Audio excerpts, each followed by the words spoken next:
kids! My name is Joycey Horsey. Are you ready to read with me? Yes. Yep. Okay, let's go! Before we begin our story, don't forget to like, share, and subscribe. Today, we are going to read the book Pumpkin Soup. Are you ready? Let's begin. Deep in the woods, there's an old white cabin with pumpkins in the garden.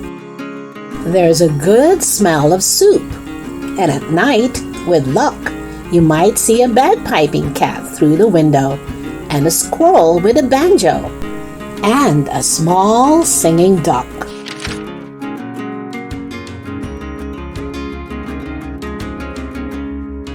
Pumpkin soup, the best you ever tasted.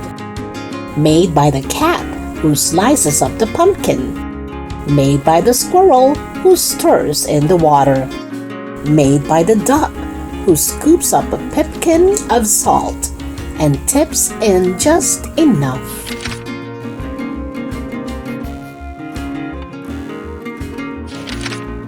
They slurp their soup and play their song, then pop off to bed in a quilt stitched together by the cat, embroidered by the squirrel, and filled with fine feathers from the duck.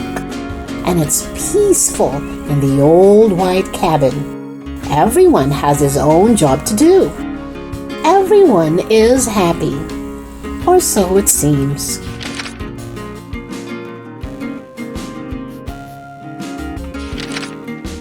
But one morning, the duck woke up early. He tiptoed into the kitchen and smiled at the squirrel's special spoon. "Wouldn't it be fine," he murmured, "if I could be the head cook?" He drew up a stool, hopped on top, and reached until his beak just touched the tip of the spoon.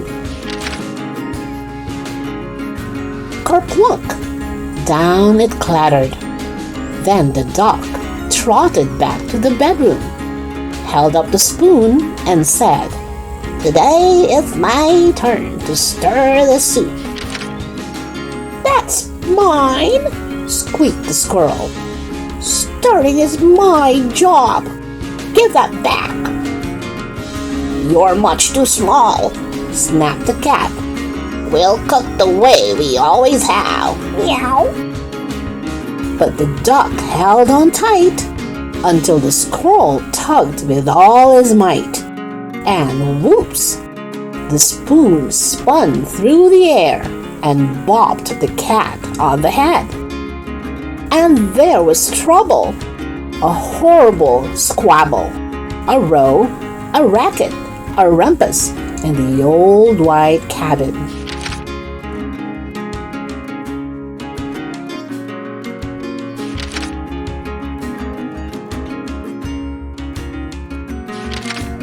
"I'm not staying here," wailed the duck.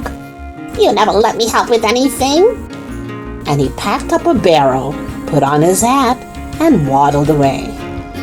"You'll be back," stormed the cat, "after we've cleaned up. Meow." And the squirrel shook his spoon in the air, but the duck didn't come back. Not for breakfast, not even for lunch. "I'll find him," scoffed the cat. "He'll be hiding outside. I bet he's in the pumpkin patch." But the duck was not in the pumpkin patch. They could not find him anywhere.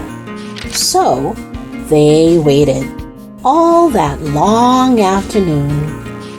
The cat watched the door. The squirrel paced the floor.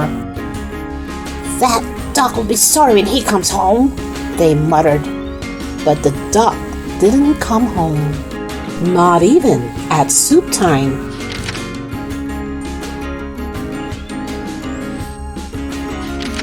The soup wasn't tasty.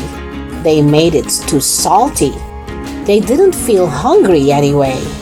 They both sobbed over supper and their tears dripped into the soup and made it even saltier. "We should have let him stir the soup," sniffed the squirrel. "He was only trying to help," wept the cat. "Let's go out and look for him." The cat and the squirrel were scared as they wandered down the path in the dark, dark woods.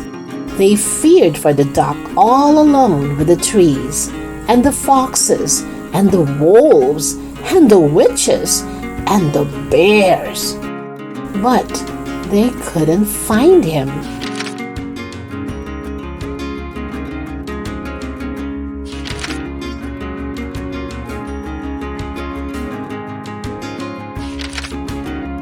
On and on they trotted. They reached the edge of a steep, steep cliff. "Maybe he fell down that," wailed the cat. "I'll save him," squeaked the squirrel, and he scrambled down on a long, shaky rope. He searched all around on the ground, but he couldn't find the duck.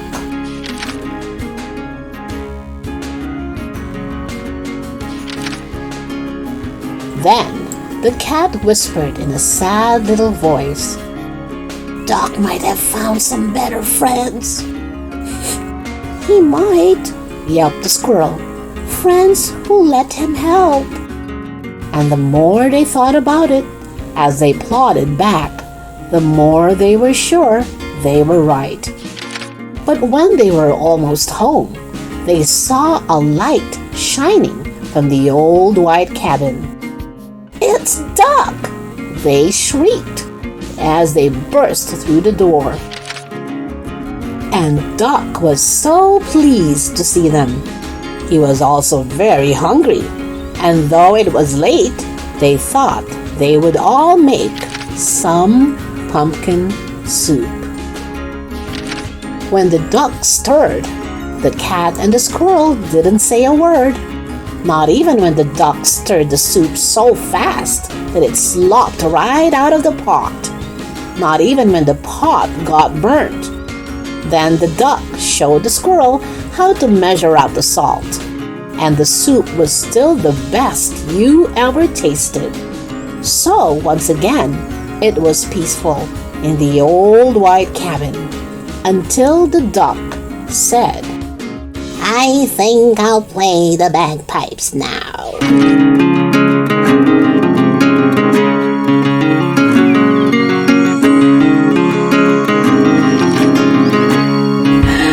The end.